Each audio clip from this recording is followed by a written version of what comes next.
بسم اللہ الرحمن الرحیم۔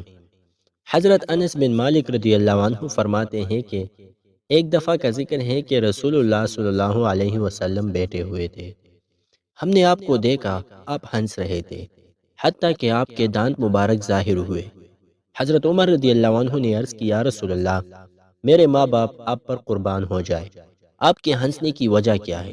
آپ نے فرمایا، میری امت کے دو آدمی ہیں جو کہ اپنے رب کے سامنے پاؤں کی انگلیوں کے بل کھڑے ہوں گے۔ ان میں سے ایک کہے گا، اے میرے رب، میرے بھائی سے میرے ظلم کا بدلہ لے۔ اللہ تبارک و تعالیٰ اس طالب سے فرمائے گا، تو اپنے بھائی کے ساتھ اب کیا کرنا چاہتا ہے؟ جبکہ اس کی تو اب کوئی نیکی باقی نہیں بچی ہے۔ وہ کہے گا، اے میرے رب، میرے گناہ اس کے اوپر ڈال دیے جائے۔ یہ فرما کر حضور صلی اللہ علیہ وسلم رو پڑے اور آپ کی آنکھوں سے آنسو بہنے لگے۔ پھر فرمایا، وہ دن بہت عظیم ہے۔ اس دن لوگ اس بات کے محتاج ہوں گے کہ ان کے بوجھ ان سے ہلکے کیے جائے۔ اللہ تعالیٰ طالب سے فرمائے گا، اپنی نگاہ اٹھاؤ اور جنت میں دیکھو۔ وہ آدمی اپنا سر اٹھائے گا اور دیکھ کر بولے گا، یا اللہ، میں سونے کے شہر اور سونے کے بنے ہوئے محلات دیکھ رہا ہوں۔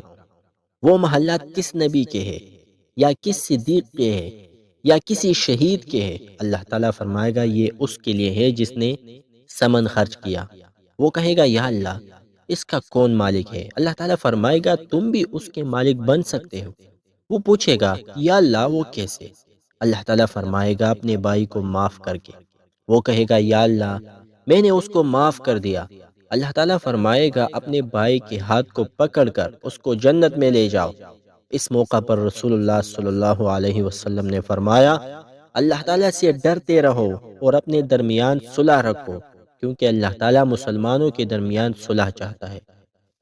حضرت عقبہ بن عامر جہنی رضی اللہ عنہ فرماتے ہیں کہ رسول اللہ صلی اللہ علیہ وسلم نے ارشاد فرمایا، سورج زمین کے بالکل قریب آ جائے گا، لوگ پسینے میں شرابور ہوں گے، کسی کا پسینہ اس کے ٹخنوں تک ہوگا، کوئی آدھی پنڈلی تک پسینے میں ڈوبا ہوگا، بعض گھٹنوں تک اور بعض کمر تک پسینے میں ڈوبے ہوں گے، کچھ لوگوں کا پسینہ سینے تک اور کچھوں کا کندھے تک ہوگا، بعض کا پسینہ گردن تک ہوگا۔ پھر آپ نے اپنے منہ کی جانب اشارہ کرتے ہوئے فرمایا، کچھ لوگوں کو یہاں تک پسینہ آ رہا ہوگا اور اس کا پسینہ اس کے منہ میں پڑ رہا ہوگا۔ میں نے رسول اللہ صلی اللہ علیہ وسلم کو یوں دیکھا، کچھ لوگ ایسے ہوں گے جو اپنے پسینے میں ڈوب چکے ہوں گے۔ پھر آپ نے اپنا ہاتھ اپنے سر کے ارد گرد گھماتے ہوئے اپنی ہتھیلی کو دائیں اور بائیں گھمایا اور ہاتھ سر کو نہ لگنے دیا۔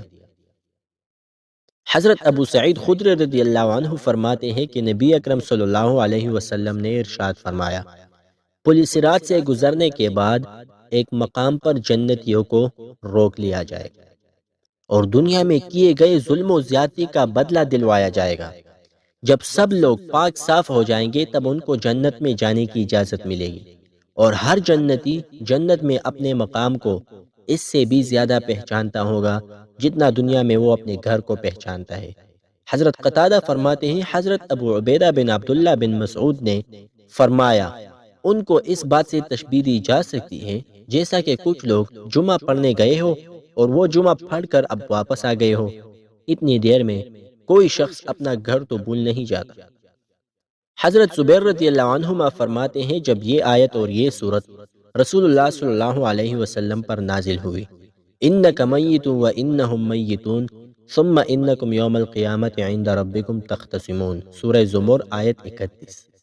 بے شک تمہیں انتقال فرمانا ہے اور انہیں بھی مرنا ہے، پھر تم قیامت کے دن اپنے رب کے پاس جھگڑو گے۔ ترجمہ کنز ایمان، امام احمد رضا۔ تو حضرت زبیر رضی اللہ عنہما نے عرض کی، یا رسول اللہ، کیا خاص گناہوں کے ہمراہ ہماری آپس کی دنیاوی رنجشوں کا بھی حساب ہوگا؟ حضور نے فرمایا، جی ہاں، ان سب کا حساب ہوگا، حتیٰ کہ ہر صاحب حق کو اس کا حق دلایا جائے گا۔ حضرت زبیر نے کہا، اللہ کی قسم، وہ معاملہ بہت سخت ہے۔ امام ابو بکر محمد بن اسحاق بن خزیمہ بیان کرتے ہیں کہ میں نے یونس بن عبد الاعلی صدفی سے حضرت عبداللہ بن وہب کی وفات کا سبب پوچھا تو انہوں نے فرمایا، ان کے سامنے کتاب الاحوال اکثر پڑھی جاتی تھی۔ ایک دفعہ آخرت کا کوئی قصہ پڑھا گیا، وہ سنتے ہی ان پر بے ہوشی طاری ہو گئی۔ ہم نے ان کو اٹھا کر گھر پہنچایا۔ اس دن سے وہ بیمار ہوئے، اور اس بیماری سے جانبر نہ ہو سکے اور وفات پا گئے۔ اللہ اکبر۔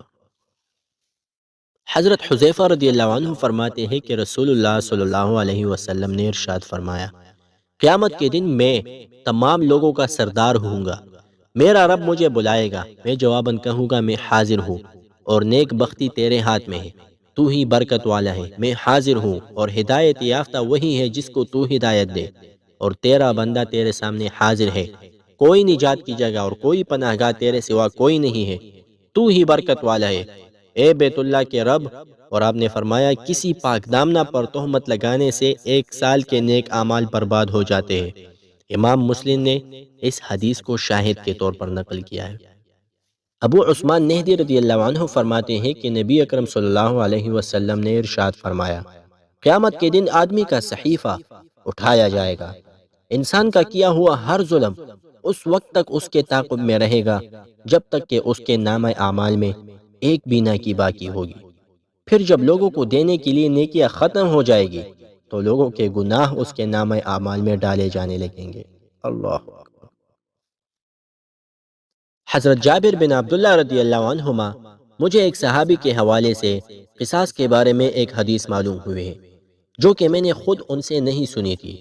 میں نے اس کے لیے ایک اونٹ خریدا، اپنا رخت سفر باندھا، پھر میں پورے 1 مہینے کا سفر کر کے مصر یا شام پہنچا۔ میں حضرت عبداللہ بن انیس رضی اللہ عنہ کے پاس گیا اور عرض کی، مجھے پتہ چلا ہے کہ آپ قصاص کے بارے میں رسول اللہ صلی اللہ علیہ وسلم کا کوئی فرمان بیان کرتے ہیں، وہ میں نے نہیں سنا۔ مجھے ڈر تھا کہ کہیں وہ فرمان مصطفیٰ سننے سے پہلے کہیں موت نہ آ جائے۔ تب حضرت عبداللہ رضی اللہ عنہ نے کہا، میں نے رسول اللہ صلی اللہ علیہ وسلم کو یہ فرماتے ہوئے سنا ہے کہ جس دن لوگوں کو ننگے بدن اور ننگے پاؤں جمع کیا جائے گا، ان کے جسم پر کوئی چیز نہ ہوگی، پھر ان کو ایسی آواز میں ندا دی جائے گی جو قریب و بعید سے یکساں سنائی دے گی۔ کہنے والا کہے گا، میں بادشاہ ہوں، میں بدلہ دینے والا ہوں، کسی جنتی کو جنت میں اور کسی دوزخی کو دوزخ میں اس وقت تک جانے کی اجازت نہیں ہے جب تک میں اس کے تمام مظالم کا بدلہ نہ لے لوں، حتیٰ کہ کسی کو تمانچہ بھی مارا ہوگا تو اس کا بھی بدلہ لوں گا۔ راوی کہتے ہیں، ہم نے کہا، جب ہم اللہ تعالیٰ کی بارگاہ میں ننگے پاؤں ننگے بدن خالی ہاتھ حاضر ہوں گے تو بدلہ کس چیز سے دلوایا جائے گا؟ آپ نے فرمایا، نیکیوں اور برائیوں کے ساتھ۔ حضرت عبداللہ بن عمر بن عاص رضی اللہ عنہما فرماتے ہیں، جب قیامت کا دن آئے گا، زمین کو دسترخوان کی طرح بچھایا جائے گا۔ اللہ تعالیٰ تمام انسانوں کو، تمام جنات کو، چوپایوں کو اور درندوں کو جمع فرمائے گا۔ جب وہ دن آئے گا تو اللہ تعالیٰ جانوروں میں بھی قصاص جاری فرمائے گا، حتیٰ کہ بغیر سینگ والی بکری کو سینگ والی بکری سے اس کے سینگ مارنے کا بدلہ دلوایا جائے گا۔ جب اللہ تعالیٰ جانوروں کے قصاص سے فارغ ہو جائے گا تو ان کو فرمائے گا، تو مٹی ہو جا، تو وہ سب مٹی ہو جائیں گے۔ اس سارے معاملے کو کافر دیکھ رہے ہوں گے، وہ دیکھ کر کہیں گے، کاش میں بھی مٹی ہو جاتا۔ ام المومنین حضرت عائشہ رضی اللہ عنہ فرماتی ہے کہ رسول اللہ صلی اللہ علیہ وسلم نے ارشاد فرمایا، رجسٹر 3 طرح کے ہوں گے۔ ایک رجسٹر ایسا ہوگا جس میں سے کچھ بھی اللہ تعالیٰ معاف نہیں فرمائے گا۔ ایک رجسٹر ایسا ہوگا جس سے اللہ تعالیٰ کچھ بھی پرواہ نہیں کرے گا۔ ایک رجسٹر ایسا ہوگا جس میں سے اللہ تعالیٰ کچھ بھی نہیں چھوڑے گا۔ جس رجسٹر میں سے کچھ بھی معاف نہیں کرے گا وہ شرک ہے۔ اللہ تعالیٰ ارشاد فرماتا ہے، ان اللہ لا یغفر ان یشرک بہ ویغفر ما دون ذلک لمن یشاء۔